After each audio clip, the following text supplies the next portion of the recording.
নমস্কার, প্রত্যেককে সুস্বাগতম শক্তি একাডেমি কোচিং সেন্টারের পক্ষ থেকে। প্রথমেই বলি, আজকের যে টপিকস তা হচ্ছে ব্যাকটেরিয়া। আমরা বোর্ডে কোনো কিছু লিখছি না, জাস্ট মৌখিক আলোচনা করে যাব। আর তৃতীয়ত, প্রত্যেকের কাছেই আবেদন, চ্যানেলটিতে সাবস্ক্রাইব করবেন, লাইক করবেন ও কমেন্ট ও শেয়ার করবেন।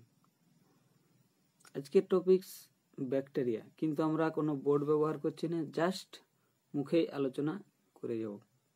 ব্যাকটেরিয়া এক বচনে বলা হয় ব্যাকটেরিয়াম। এক প্রকারের সরল ও অতি ক্ষুদ্র এককোষীয় জীব। যদি ব্যাকটেরিয়ার সংজ্ঞা দেখা যায় তাহলে দেখব যে সর্বত্র বিরাজমান, মাইক্রোব নামে পরিচিত, আর সরলতম বৈশিষ্ট্য আণুবীক্ষণিক জীব। আণুবীক্ষণিক কিন্তু এর ইন্ট্রোডাকশন যদি দিতে হয় তাহলে দেখব যে অ্যান্টিভন লিউয়েনহক 1665 খ্রিস্টাব্দে হল্যান্ড দেশীয় এক লেন্স ও আণুবীক্ষণ যন্ত্র প্রস্তুতকারক 1665 খ্রিস্টাব্দে নিজের তৈরি অণুবীক্ষণ যন্ত্রে প্রথম ব্যাকটেরিয়ার অস্তিত্ব প্রমাণ করেন। ফরাসি বিজ্ঞানী লুই পাস্তুর এবং জার্মান বিজ্ঞানী রবার্ট কখ নানান পরীক্ষার মাধ্যমে প্রমাণ করেন যে উদ্ভিদ ও প্রাণীদেহে বিভিন্ন রোগের কারণ হলো ব্যাকটেরিয়া। সেটা কিন্তু লুই পাস্তুর ও বিজ্ঞানী রবার্ট কখ নানান পরীক্ষার মাধ্যমে প্রমাণ করেন। বিজ্ঞানী ইরেনবার্গ 1828 খ্রিস্টাব্দে ব্যাকটেরিয়া শব্দটা প্রথম প্রবর্তন করেন। ইরেনবার্গ 1828। ফরাসি শল্য চিকিৎসক স্যাডিলট 1878 খ্রিস্টাব্দে ব্যাকটেরিয়াকে অণুজীব বা মাইক্রোব নামে আখ্যা দেন। অতীতকালে কোনো কোনো ব্যাকটেরিয়াতে সিলিয়ার উপস্থিতি লক্ষ্য করে ব্যাকটেরিয়াকে প্রাণী বলে গণ্য করা হতো। পরে ব্যাকটেরিয়াতে উদ্ভিদ কোষের মতো কোষপ্রাচীর থাকায় ব্যাকটেরিয়াকে উদ্ভিদ জগতের অন্তর্ভুক্ত করা হয় এবং আধুনিক কালে ব্যাকটেরিয়াকে প্রোটিস্টা নামের আলাদা এক জগতের অন্তর্ভুক্ত জীব বলে গণ্য করা হয়। আবার এককোষী ছত্রাক, ইস্ট ও এককোষী আদ্য প্রাণী বা প্রোটোজোয়ার সঙ্গে মিল থাকায় ব্যাকটেরিয়াকে প্রোটিস্টা বলা হয়। যদি ব্যাকটেরিয়ার বৈশিষ্ট্য দেখি তাহলে জীবজগতের অন্তর্গত কোষীয় জীবেদের মধ্যে ব্যাকটেরিয়া সর্বাপেক্ষা ক্ষুদ্রতম ও সরলতম। ব্যাকটেরিয়া হচ্ছে সর্বাপেক্ষা ক্ষুদ্রতম ও সরলতম জীব। ব্যাকটেরিয়ার কোষপ্রাচীর যুক্ত। ব্যাকটেরিয়ার নিউক্লিয়াসটা তেমন একটা সুগঠিত নয়। এদের নিউক্লিয়াসে নিউক্লিয় পর্দা, নিউক্লিয় লাশ, নিউক্লিয় জালক থাকে না। একটা মাত্র পেঁচানো ডিএনএ তন্তু থাকে, যেটাকে ব্যাকটেরিয়াল ক্রোমোজোম বলা হয়। এই ব্যাকটেরিয়ার ক্রোমোজোমকে জেনোফার বলে। যদি দেখা যায় ব্যাকটেরিয়াকে উদ্ভিদ বলা হয় কেন না, ব্যাকটেরিয়ার কোষপ্রাচীর উদ্ভিদের মতো লিপিড, প্রোটিন ও পলিস্যাকারাইড সমন্বিত। এদের জনন উদ্ভিদের মতো অঙ্গযোজন পদ্ধতিতে সম্পন্ন হয়। 3. এরা উদ্ভিদের মতো ভিটামিন সংশ্লেষে সক্ষম। 4. ব্যাকটেরিয়ার দেহে ক্লোরোফিল উপস্থিতি আছে। 5. কোষপ্রাচীরে নীলাভ সবুজ শৈবালের ন্যায় পেপটাইড ও গ্লাইকেনের উপস্থিতি। এই যে পেপটাইড ও গ্লাইকেন, এটা প্রসঙ্গে একটু আসব। ব্যাকটেরিয়ার যদি কোষের গঠনটা দেখি তাহলে দেখব যে ব্যাকটেরিয়ার কোষপ্রাচীর বর্তমান হলো। কোষপ্রাচীরের মধ্যে যদি একটু বর্ণনাতে আসি, যেহেতু পেপটাইড ও গ্লাইকেন আছে ওখানে, কোষপ্রাচীরটা বাইরে পুরো দৃঢ় এবং স্থিতিস্থাপক। ব্যাকটেরিয়ার কোষপ্রাচীর সেলুলোজ বা কাইটিন নির্মিত নয়। এটা নিউক্লিওপেপটাইড বা পেপটাইডোগ্লাইকেন দ্বারা গঠিত। মিউকোপেপটাইড বা পেপটাইডোগ্লাইকেন দ্বারা গঠিত। এছাড়াও প্রোটিন, লিপিড, পলিস্যাকারাইড প্রভৃতি নানান যৌগে এই প্রাচীরে অবস্থিত থাকে। কোষপ্রাচীরে ব্যাকটেরিয়ার আকৃতি প্রদান করে। কোষপ্রাচীর ব্যাকটেরিয়াকে আকৃতি প্রদানটা করে। এই স্তরটা প্রায় 20 থেকে 28 ন্যানোমিটার বেশযুক্ত। পেপটাইড ও গ্লাইকেনে মাস্ট ভেরি ভেরি ইম্পর্টেন্ট, সমস্ত পরীক্ষার্থীও এইচএস তথা ডাব্লিউবিসিএস মাস্ট ইম্পর্টেন্ট যে পেপটাইড ও গ্লাইকেনে গ্লাইকেন অংশ হিসাবে এন অ্যাসিটাইল গ্লুকোজেমিন ও এন অ্যাসিটাইল মুরামিক অ্যাসিড এর শৃঙ্খল কিন্তু যুক্ত থাকে এই পেপটাইড ও গ্লাইকেনটাতে। আর পেপটাইড ও গ্লাইকেনে পেপটাইড অংশ হিসাবে দু ধরনের পেপটাইড দেখা যায়, এক হচ্ছে স্টেম পেপটাইড, দুই লিঙ্কার পেপটাইড। স্টেম পেপটাইড যথাক্রমে L alanine, D গ্লুকোজেমিন, glutamic acid, L alanine, D glutamic acid, mesodiaminopimelic acid, mesodiaminopimelic acid ও ডি এলানিন নিয়ে গঠিত। গ্লাইকেন অংশের সঙ্গে এন অ্যাসিটাইল মিউরামিক অ্যাসিডের সঙ্গে যুক্ত থাকে। লিঙ্কার পেপটাইড এক প্রকার অ্যামাইনো অ্যাসিড যেমন গ্লাইসিন, বিভিন্ন প্রকার অ্যামাইনো অ্যাসিড অর্থাৎ সেরিন, এলানিন ও থিওনিন দ্বারা গঠিত হয়। পাশাপাশি অবস্থিত দুটি স্টেম পেপটাইডের মধ্যে সংযোগ সাধন করে। মাস্ট ইম্পর্ট্যান্ট যে গ্রাম পজিটিভ ব্যাকটেরিয়ার কোষপ্রাচীরে পেপটাইডোগ্লাইকেন ছাড়াও পেপটাইডোগ্লাইকেন ছাড়াও টিকোইক অ্যাসিড ও সরল পলিস্যাকারাইড থাকে। গ্রাম নেগেটিভ ব্যাকটেরিয়ার কোষপ্রাচীরে পেপটাইডোগ্লাইকেন ছাড়াও লিপোপ্রোটিন ও লিপোপলিস্যাকারাইড এবং ফসফোলিপিড থাকে। গ্রাম পজিটিভ ও গ্রাম নেগেটিভ ব্যাকটেরিয়ার কোষপ্রাচীর স্থূলত্ব রাসায়নিকে একটু আলাদা প্রকৃতির হয়। পজিটিভ ব্যাকটেরিয়ার কোষপ্রাচীর হোমোজেনিয়াস এবং নেগেটিভ ব্যাকটেরিয়ার কোষপ্রাচীর হেটেরোজেনিয়াস অর্থাৎ অসমসত্ব। হোমোজেনিয়াস অর্থাৎ সমসত্ব, হেটেরোজেনিয়াস অর্থাৎ অসমসত্ব। দ্বিতীয় আসি এর স্লাইম স্তর। স্লাইম স্তর ব্যাকটেরিয়ার কোষপ্রাচীরের বাইরেও একটা ডিফিউজ স্তর বা আবরণী স্তর। এটা জিলাটিনের নাই স্বচ্ছ ও আঠালো পলিস্যাকারাইডের স্লাইম স্তর। পলিস্যাকারাইড আলগাভাবে থেকে স্লাইম স্তর গঠন করে। অনেক সময় এই স্তর শক্ত হয়ে ক্যাপসুল গঠন করে। বাইরের পরিবেশ বাইরের অবস্থা থেকে, বাইরের জটিল অবস্থা থেকে ব্যাকটেরিয়াকে রক্ষা করা এদের কাজ। পলিস্যাকারাইড ও পলিপেপটাইড দ্বারা গঠিত হয়। বাইরের রোগ সৃষ্টিকারী জীবাণু ব্যাকটেরিয়ার কোষে প্রবেশে কিন্তু বাধা দেয় স্লাইম স্তর। তৃতীয় স্তর থাকে সাইটোপ্লাজমিক স্তর। এখানে একটা স্থান আছে, সেটা হচ্ছে সাইটোপ্লাজমিক পর্দা বা সাইটোপ্লাজমিক মেমব্রেন। প্রোটোপ্লাস্টের উপর এবং কোষ প্রাচীরের নিচে অবস্থিত পর্দা হলো সাইটোপ্লাজমীয় পর্দা। এটি কিন্তু অর্ধবেদ্য লিপিড ও প্রোটিনের স্তর দ্বারা গঠিত ইউনিট মেমব্রেন, একক পর্দা। কিন্তু স্তরটা 7 থেকে 8 ন্যানোমিটার পুরু।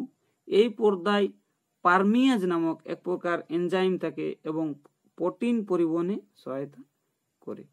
এই যে সাইটোপ্লাজমীয় পর্দা ও কোষপ্রাচীরের মধ্যবর্তী স্থানটাকে, সাইটোপ্লাজমীয় পর্দা ও কোষপ্রাচীরের মধ্যবর্তী স্থানটাকে পেরিপ্লাজমিক স্থান বলে। ছবির বা ডায়াগ্রামটিক দিলে হয়তো ভালো হতো। চলে আসি এরপর নেক্সট, ব্যাকটেরিয়ার জনন অর্থাৎ রিপ্রোডাকশন।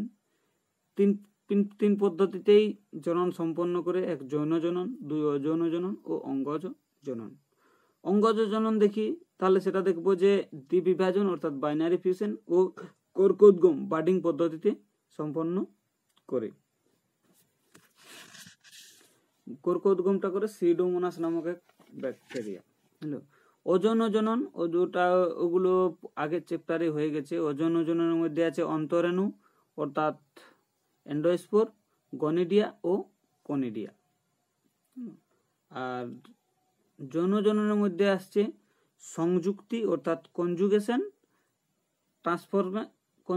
ট্রান্সফরমেশন আর ট্রান্সডাকশন।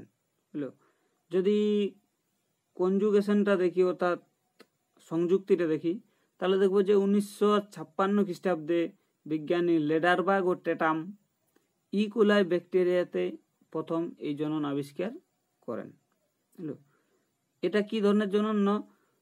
যৌন পৌন সংযুক্তিতে দাতা পুরুষ ব্যাকটেরিয়ামের অ্যাপ্লাজমিড এর প্রতিলিপি সংযুক্ত নালীর মাধ্যমে গ্রহিতা স্ত্রী ব্যাকটেরিয়ামে স্থানান্তরিত হয় এবং পুরুষ ব্যাকটেরিয়ামে রূপান্তরিত হয়, তাকে সংযুক্তি বলে।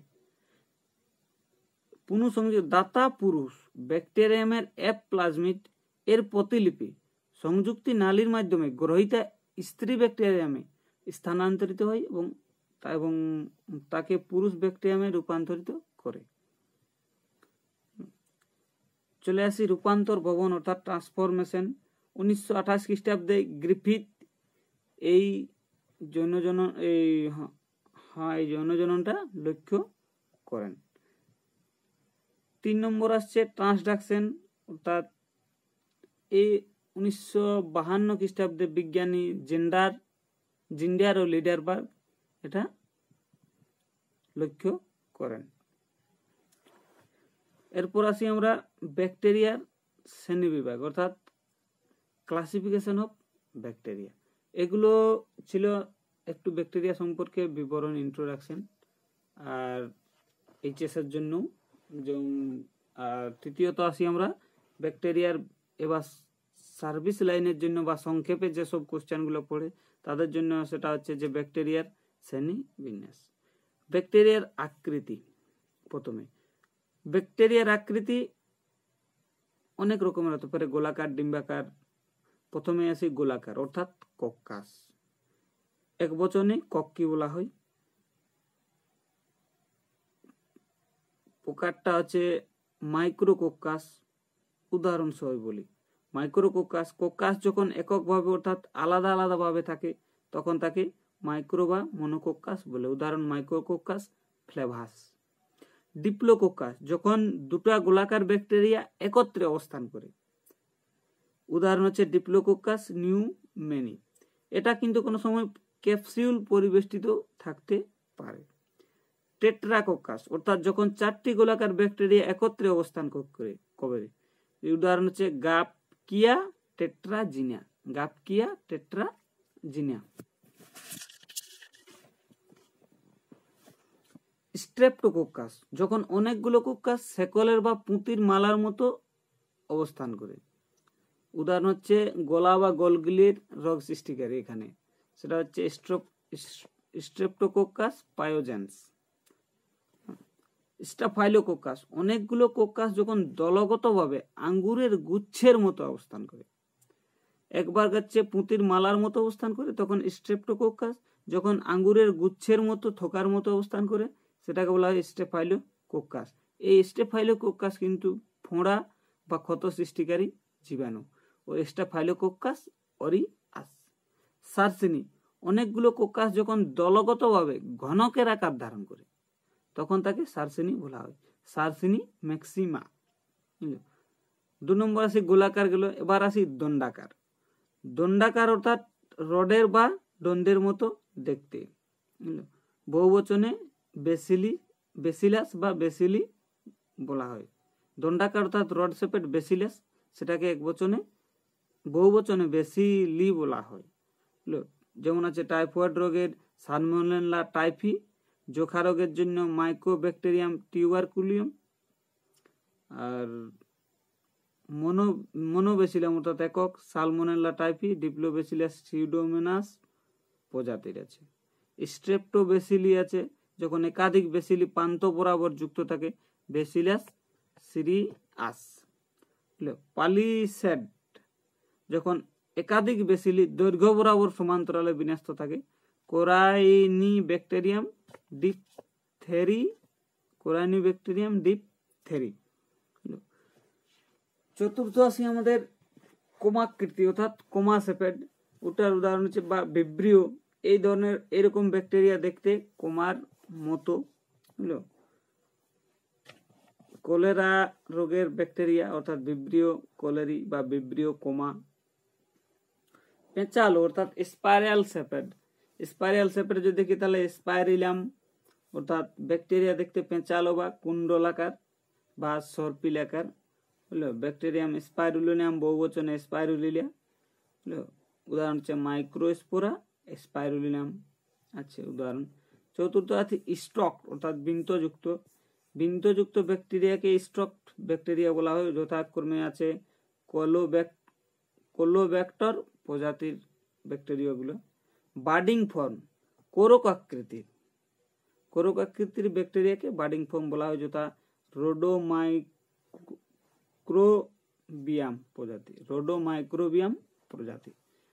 সূত্রাকার অর্থাৎ ফিলামেন্টেশন বা সুতার মতো দেখতে, যেমন আছে বেগিওটা গিগান্টিয়া। নেক্সট আছে, সেটা গেল কিন্তু আমাদের আকৃতি অনুযায়ী। এবার আসছে পুষ্টি অনুযায়ী ব্যাকটেরিয়া শ্রেণী বিন্যাস যদি করি, তাহলে দেখবো যে একটা স্বভোজী পুষ্টি, একটা পরভোজী পুষ্টি। পরভোজীর মধ্যে আছে আবার পরজীবী, মিতজীবী আর মিথজীবী। পরজীবীর জন্য আছে পূর্ণ পরজীবী, আংশিক পরজীবী। মিতজীবীর জন্য পূর্ণ মিতজীবী, আংশিক মিতজীবী। আর স্বভোজীর জন্য আছে ফটো অটোট্রপিক আর কেমো অটোট্রপিক অর্থাৎ রসায়ন সংশ্লেষী, ফটো অটোট্রপিক অর্থাৎ সালোক সংশ্লেষী। উদাহরণ বলতে হবে, আংশিক পরজীবী ও মিতজীবী ব্যাকটেরিয়াকে মেটাট্রপ বলে। কিন্তু আংশিক পরজীবী ও মিতজীবী ব্যাকটেরিয়াকে মেটাট্রপ বলে। পূর্ণ পরজীবী ব্যাকটেরিয়াকে প্যারাট্রপ বলে। ফটো হেটারোট্রপিক যে সকল পরভোজী ব্যাকটেরিয়ার সূর্যালোক থেকে শক্তি সংগ্রহ করে তাদেরকে বলা হয় ফটো হেটারোট্রপিক ব্যাকটেরিয়া, অর্থাৎ রোডোস্পাইরুলিনাম রুব্রাম। কেমো হেটারোট্রপিক, এরা জৈব বস্তু থেকে শক্তি সংগ্রহ করে, ইকোলাই আছে উদাহরণ। পূর্ণ পরজীবীর উদাহরণ হচ্ছে নিসেরিয়া গনোরি। আংশিক পরজীবীর উদাহরণ হচ্ছে স্টেফাইলোকোকাস। আর পূর্ণ মিতজীবীর জন্য যদি বলি তাহলে আছে ক্লস্ট্রিডিয়াম। আর আংশিক মিতজীবীর উদাহরণ আছে ভিব্রিও ক্লোরি। মিথজীবীর উদাহরণ আছে রাইজোপিয়াম। আর ফটো অটোট্রপিক আছে অর্থাৎ সালোক সংশ্লেষীয় ক্লোরোবিয়াম। কেমো অটোট্রপিক আছে নাইট্রোজোমোনাস। ফটো অটোট্রপিক ক্লোরোবিয়াম আছে, ক্রোমাটিয়াম আছে। আবার কোমো অটোট্রপিকের মধ্যে আছে নাইট্রোজোমোনাস, নাইট্রোব্যাক্টর ইত্যাদি।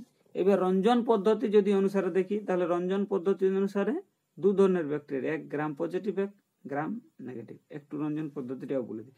1884 খ্রিস্টাব্দে ক্রিশ্চিয়ান গ্রাম উদ্ভাবিত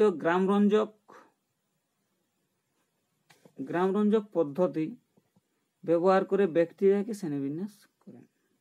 ক্রিশ্চিয়ান গ্রাম 1884 খ্রিস্টাব্দে ব্যাকটেরিয়াকে প্রথমে ক্রিস্টাল ভায়োলেট ও পরে গ্রামস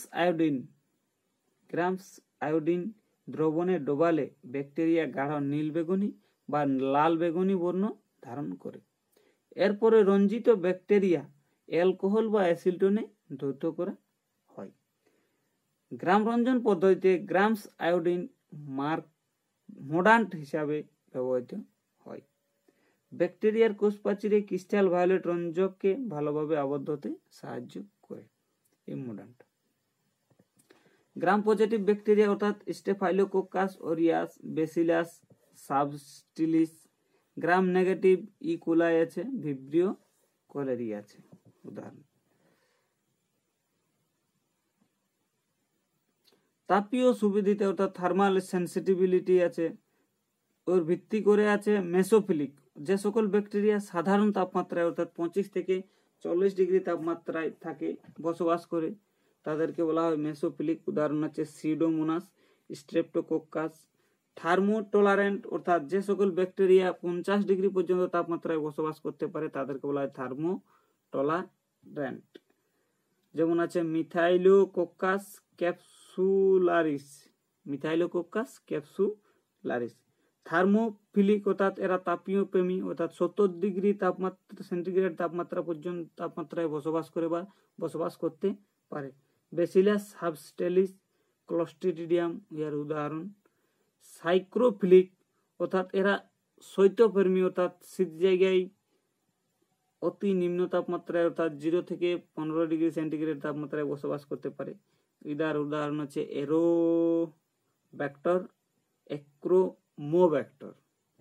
ক্রায়োফিলিক অর্থাৎ যেসব সমস্ত ব্যাকটেরিয়া -5 ডিগ্রি সেন্টিগ্রেড থেকে 20 ডিগ্রি তাপমাত্রায় বসবাস করতে পারে তাদেরকে ক্রায়োফিলিক বলে। উদাহরণ মাইক্রোকোকাস ক্রায়োফিলাস।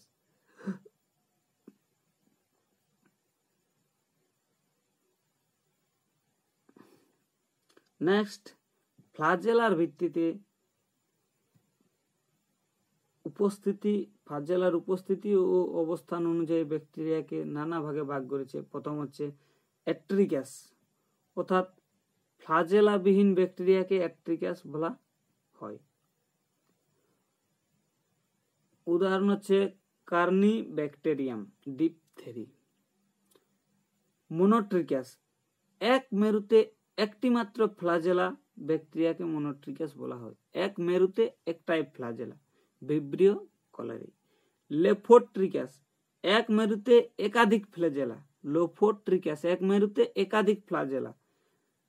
উদাহরণ হচ্ছে সিউডোমোনাস, এক মেরুতে একটাই ফ্লাজেলা, সেটা হচ্ছে ভিব্রিও কলেরি। এক মেরুতে একাধিক ফ্লাজেলা, সিউডোমোনাস। এমফিট্রিকাস, উভয় মেরুতে একক বা গুচ্ছাকারে অবস্থিত ফ্লাজেলা যুক্ত ব্যাকটেরিয়াকে এমফিট্রিকাস বলা হয়। উদাহরণ স্পাইরুলিয়াম ভলুটেন্স, অর্থাৎ দুই মেরুতেই থাকবে। পেরিট্রিকাস, দেহের বহির্বিভাগে সমগ্র তল থেকে নির্গত ফ্লাজেলা বিশিষ্ট ব্যাকটেরিয়া। সমগ্র তল থেকে ফ্লাজেলা নির্গত হবে, পেরিট্রিকাস। উদাহরণ আছে সালমোনেলা উদাহরণ।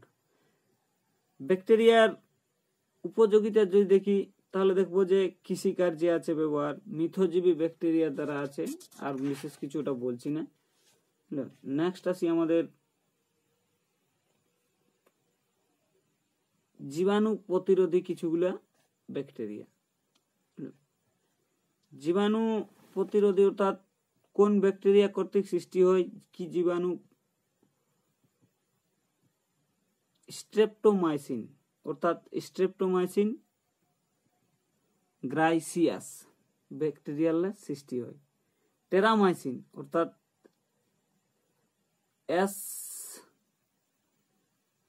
স্ট্রেপ্টোমাইসিন রিমোসাস ব্যাকটেরিয়া থেকে সৃষ্টি হয়।